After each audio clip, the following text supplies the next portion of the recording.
Hi, welcome to the Backbenches Way again. My name is Vinay, and so this is the second part of the essay video. Uh, if you haven't watched the first, please watch it first क्योंकि तभी ये समझ में आएगा. This is about me. I wrote mains. I had around 107 marks. I was shortlisted for the CAPF Assistant Commandant's interview. I had 200 marks in it, roughly 20 marks above the cutoff. So in the first part of the video we discussed ki what I actually wrote in the mains exam. These were the two topics जो मैंने select किए थे and जो मैंने first part में सारा discuss कर दिया था, right? In this video हम discuss करेंगे कि actual में what should be like how to deal with this paper और एक्चुअल में इसकी डिमांड क्या है अकॉर्डिंग टू माई इंटरप्रटेशन जो मुझे समझ में आता है, right. So first thing that I want to talk about is examiners psychology.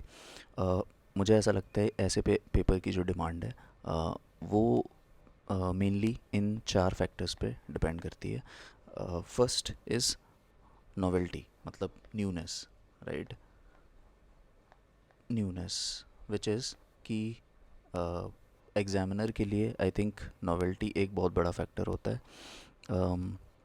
Let's say हर 2 साल में यूपीएससी का ट्रेंड चेंज होता है. वी हैव सीन कि पहले ऐसे पेपर में बहुत अच्छे मार्क्स आते थे, then the marks started to decline, और 22 के बाद से द द ट्रेंड इज़ कि बहुत लाइक इन दी टॉप 100 जो टॉपर्स हैं उनके भी मार्क्स बिलो 100 भी किसी किसी की मार्कशीट्स में मैंने देखे हैं, राइट. एंड इन 24 इट्सेल्फ बहुत सारे ऐसे लोग हैं जिनके ऐसे पेपर में बहुत कम मार्क्स हैं, राइट. सो आई थिंक हर 2 साल में ट्रेंड चेंज होता है. I think this novelty becomes a big factor for me. ऐसे पेपर में जो सबसे मेन चीज़ है that it should be very interesting, right. It should be very inquisitive, मतलब it should raise a question. और क्योंकि बहुत ज़्यादा परसुएसिव होना चाहिए, आर्गुमेंटेटिव होना चाहिए ऐसे, विच मीन्स कि सी जो एग्जामिनर हैं they are very highly skilled और बहुत ही हाईली एक्सपीरियंस्ड प्रोफेसर्स हैं, राइट. सो उनके जो भी थॉट्स हैं, बिलीव्स हैं, वो already they have been made up, right. So in the sense कि परसुएसिव इसीलिए होना चाहिए because it should raise a question, it should be very inquisitive, मतलब उनके लिए भी एक बहुत बड़ा क्वेश्चन मार्क होना चाहिए when you try to persuade them with your writing, right. So it should be very persuasive, और बहुत ही ज़्यादा आई थिंक थोड़ा सा इमोशनल टच भी होना चाहिए पेपर में, राइट. when you write तभी वो थोड़ा लाइवलीनेस आती है इन दी राइटिंग, राइट. सो ये मैं बहुत हमेशा से ध्यान रखता हूँ that I have to make it more like कि मैं एग्जामिनर से बात करना चाहता हूँ, right. I am having a conversation with him. So ये 3-4 चीज़ें हैं जो जो मुझे हमेशा मैं I just keep it in my mind. Second चीज़, कुछ मिथ्स के बारे में बात कर लेते हैं. फर्स्ट इज़ शेपर्ड मेंटेलिटी, वही कि 2 साल में हमेशा ट्रेंड चेंज होता है, तो you can not go with the fact कि ऐसा लिखने से ऐसा हो जाएगा या वैसा लिखने से वैसा हो जाएगा, ठीक है. What happens is it kills creativity and your natural writing style, ठीक है. क्रिएटिविटी का मतलब इसको थोड़ा सा मैं डिटेल में जाऊँगा. लेट्स से बहुत सारे हमारे एजुकेशनल बैकग्राउंड्स अलग हैं, राइट. सोशो इकोनॉमिक बैकग्राउंड्स बहुत अलग हैं. We have professional backgrounds as well, right. कोई डॉक्टर हो सकता है, कोई इंजीनियर हो सकता है, राइट. फिर बहुत सारी हॉबीज़ भी हो सकती हैं. कोई डांसर हो सकता है, कोई सिंगर हो सकता है, कोई आर्टिस्ट हो सकता है, right. Let's say I love reading Hindi Urdu poetry, right. मुझे ये पसंद है, मुझे पसंद है कि मुझे फैज़ अहमद फैज़ की पोइट्री पसंद है, अहमद फराज, जॉन एलिया, ये सब पढ़ना मुझे पसंद है, right. So I what I always do is कि जब भी मैं कंक्लूजन लिखता हूँ I try to end it with a Urdu शेर या फिर कुछ भी छोटी मोटी पोइट्री, राइट. बट एक चीज़ मैं हमेशा ध्यान रखता हूँ कि उसको मैं इंग्लिश में ट्रांसलेट करके उसको लिख देता हूँ, right. So this is a thing कि बहुत सारे मतलब मिथ्स हैं कि भाई जब मुझे भी बोला गया कि मतलब ये नहीं लिखना है या ऐसे नहीं करना है या वैसे नहीं करना, बट मतलब एक बार मैंने सोच लिया तो मैं करता ही हूँ. सो लाइक अगर आपका भी कुछ ऐसा बैकग्राउंड है कि if you are interested in paintings, right, maybe in like you could be a movie geek, let's say, like movie geek, मतलब तुम्हें मूवीज़ वगैरह बहुत पसंद है, तो you can give anecdotes from movies. ठीक है, if it is aptly describing और तुम्हें कोई जस्टिफिकेशन देना है, right, you can write that. तो डोंट रेस्ट्रिक्ट योर सेल्फ जो भी मार्केट में है. दैट दैट मतलब मुझे, मैं यही बोलूँगा. सेकंड चीज़ इज़ फ्लो. तो फ्लो इसी चीज़ से आएगा when you are writing in a natural writing style, मतलब बहुत ही नेचुरली अगर वो आ रहा है तो it will be maintain, right. Third cheese vocabulary, कि बहुत ही ज़्यादा हाई फाई वोकेबलरी होनी चाहिए, या फिर मतलब बहुत ही नॉर्मल लिखने से भी हो जाएगा. दोनों ही चीज़ें गलत हैं. You should have a balance between this. मतलब मेरी वोकेबलरी मैंने इम्प्रूव की है over a period of time, मतलब न्यूज़पेपर रीडिंग एंड रेगुलर मतलब इधर उधर पढ़ने से मेरी वोकेबलरी कुछ इतनी खास नहीं थी, but I improved it over a period of time. तो एक बैलेंस होना चाहिए. मतलब बहुत ही ज़्यादा अच्छा लिखने से, मतलब बहुत ही अच्छी वोकेबलरी लिखने से मार्क्स नहीं आएंगे, और बहुत ही मतलब नॉर्मल लिखने से भी नहीं आएंगे, राइट. मतलब कहीं ना कहीं इसमें बैलेंस होना चाहिए. That's what I feel. ठीक है, अब एक्चुअल में करना क्या चाहिए. See, I have a bank of introduction and conclusions पहले से ही, right. So I have anecdotes जो मैं अभी नीचे शेयर भी करूँगा, राइट. स्टोरीज़ से स्टार्ट कर सकते हो, कोट बेस्ड स्टार्ट कर सकते हो, ऑल दो आई डोंट फील इट मतलब रेलेवेंट. फिर लास्ट में पोइट्री या शेर व शायरी, मतलब इससे इंट्रोड्यूस कर सकते हो, कंक्लूड भी कर सकते हो. I feel these both are like really good. मतलब हिस्टोरिकल एनेक्डोट हो सकता है, प्रेजेंट कॉन्टेक्स्ट से हो सकता है, like anything, right. As I said कि creative, you have to be really creative. तो हो सकता है आपका कुछ बैकग्राउंड हो, आपकी हॉबीज़ हो, है ना, तो उस हिसाब से कनेक्ट करके you can write a anecdote. ठीक है, it should be very like personalized. ठीक है, it should not be imposed, I mean to say, कि मतलब ऐसा ही करना है या फिर ऐसे ही करने से होगा, right. That should not be the case. Second चीज़, आर्ग्यूमेंट्स. आर्ग्यूमेंट्स में व्हाट आई डू इज़ कि I try to raise questions, मतलब कि उसको मैं इन डायमेंशंस में सोचने की कोशिश करता हूँ. हाउ, व्हेन, पास्ट, है ना, प्रेजेंट कॉन्टेक्स्ट क्या है, कंटेम्प्रेरी कॉन्टेक्स्ट क्या है, पहले क्या हुआ था, ये क्यों ज़रूरी है, क्या ऐसा ही होता है, क्या कुछ एक्सेप्शंस हैं, लाइक इन दीज डायमेंशंस. ठीक है. इसको लेके बड़ा ही मतलब मार्केट में है कि मतलब सोशो पॉलिटिकल डायमेंशंस और ये सब अब इररेलेवेंट हो गए हैं, या फिर मतलब अब इसकी ज़रूरत नहीं है, पहले ये काम करता था अब नहीं करता है. ऐसी nothing is right and wrong. कुछ भी ऐसा नहीं है कि ऑल टुगेदर सब कुछ ख़त्म हो जाता है, right. What I mean to say is कि जब भी आप सोच रहे हैं ना, at least you can brainstorm in these dimensions. ठीक है, you don't have to actually write in this, but you have to at least, मतलब जब भी तुम इन डायमेंशंस में सोचोगे तो बहुत सारे थॉट्स आएंगे, बहुत सारे आर्गूमेंट्स आएंगे, right. What I do is कि मैं इन दोनों चीज़ों में मैं सोचता हूँ, एंड देन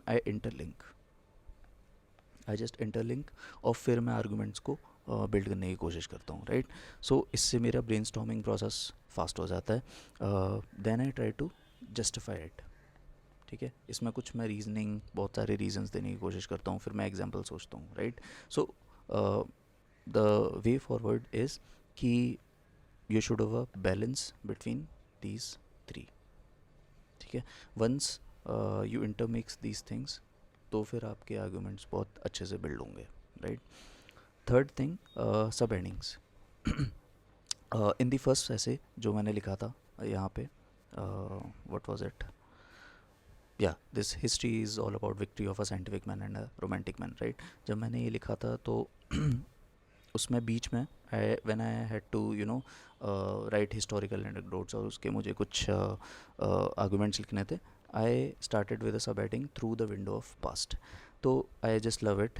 सब हेडिंग्स को यूज़ करना इज़ रियली गुड. मतलब इट गिव्स अ पिक्चर कि क्या करने वाले हैं आगे, राइट. फिर road not taken, path not ridden with roses. तो जब भी मुझे लिखना होता है कि चैलेंजेस हैं या कुछ आने वाले, मतलब it is not easy to implement, तो ये मैं यूज़ करता हूँ, राइट. ऐसे बहुत सारे हो सकते हैं. आई have a collection of around 15 to 20 ऐसी कुछ सब headings which I use it, right. तो सब कुछ मेरे पास ऑलरेडी कलेक्टेड है, right. Fourth thing, hard work versus output, right. So what I believe is कि हार्ड वर्क डायरेक्टली प्रोपोर्शनल नहीं होता है आउटपुट के.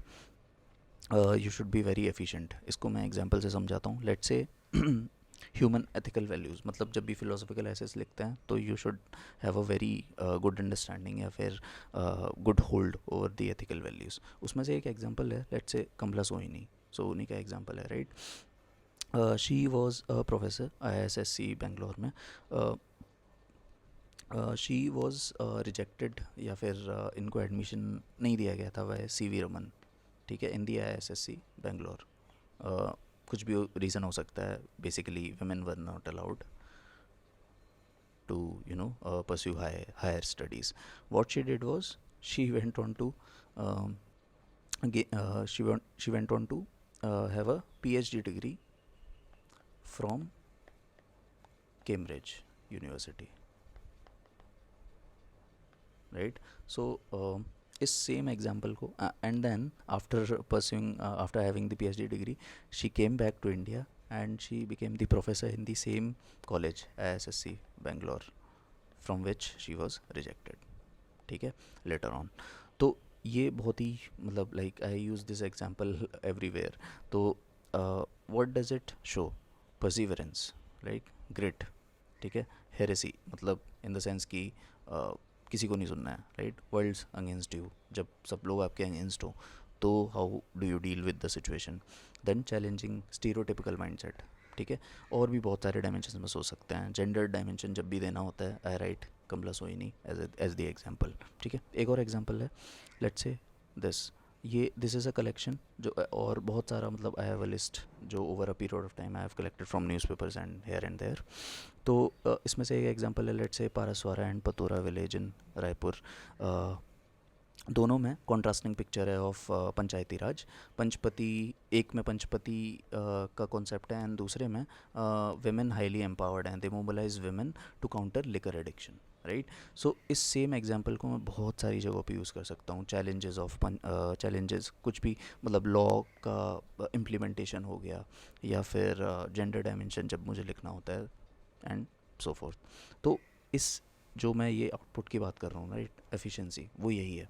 सेम एग्जांपल को हम मल्टीपल डायमेंशंस में कैसे यूज़ कर सकते हैं, right, in in various ways. मतलब बहुत ही अलग अलग based on your writing style बहुत अलग अलग तरीके से इसको यूज़ कर सकते हैं. That's what I feel. And also in the case of this, right, Kamala Soni. So बहुत सारा मतलब वही चीज़ है कि if you have a collection of around let's say 50 to 75 examples from various ethical values, अलग अलग dimensions में अगर आपके पास already prepared है, you can use that. intro में भी यूज़ कर सकते हैं, conclusion में भी यूज़ कर सकते हैं, everywhere, right. so that was it. खासकर या फिलोसफिकल एसेज में ये एथिकल वैल्यूज़ पे सब कुछ होना बहुत ज़रूरी है. अगर इसका कलेक्शन होगा, ब्रेनस्टॉर्मिंग प्रोसेस बहुत ज़्यादा फास्ट हो जाती है, ईजी हो जाती है, राइट. सो या that was it. I think the final advice would be trust your instincts, right. Trust your instincts. आप find your natural writing style. Do not get away with कि सिर्फ ऐसे ही लिखने से होता है या फिर ऐसे करने से ऐसे मार्क्स आ जाएंगे. It doesn't happen that way. Practice थोड़ा बहुत एंड ट्रस्ट योर इंस्टिंक्ट्स. कुछ भी राइट एंड रॉन्ग नहीं है. Whatever arguments you are writing, just justify it with a good reasoning, right.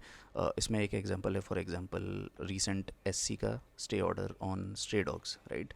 तो उस पर बहुत सारा अलग अलग आर्गूमेंट्स हो सकते हैं. You just have to justify it with a good reasoning, right.